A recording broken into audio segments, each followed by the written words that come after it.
হলুদ দিতে ভুলে গেছে। ছি মারা একদম দেখতে ভালো লাগছে না, তাদের হলুদ দে। হলুদ কো হলুদ কো হলুদ কো হলুদ কোথায় মারা হলুদ কোথায় হলুদ আনে সোরা বাচ্চাগুলো হলুদ আনে নাই। এ হলুদ বেচি না রে মারা। হলুদ আনে নাই সোরা বাচ্চাগুলো। বাল করে হলুদ আনবো, সব টাকা তো মতেই উড়ে গেল।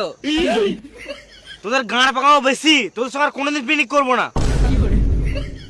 এই মারা মদ কিনলাম তো কি হলো রে মারা, মাংস তো জোগাড় হয়ে গেছে। ঠিকই তো মারা। হ্যাঁ মারা, মাংস নামে চাল কেজি ঠিক আছে, কিন্তু চালটাও তো মারা ঘর থেকে নিয়ে এসেছি। তুই বুঝিস না নাকি, মাংস ভাত তো ঘরে খেতেই থাকি। তা বলে মারা পিকনিক করে রেস্টুরেন্টে চাল খাবো নাকি? ডেলি যখন রেশনের চাল খাস, আজকেও খেলে। হ্যাঁ মারা, তুই গান মারাছিস।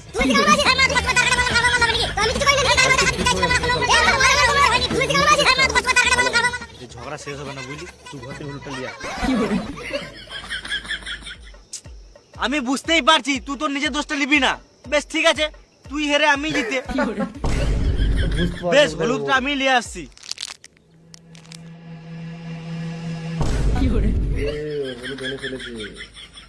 আমি আছি তোর মারা, তুই চিন্তা করছিস কেন? তুই মাংস ভাত খেয়ে ঘর যাবি। আর মদটা ঘর নিয়ে যাবি নাকি সোরে বাচ্চা? বন্ধুরা, কেমন লাগলো ভিডিওটা একটু কমেন্ট করে জানিও। আশা করি ভালো লেগেছে।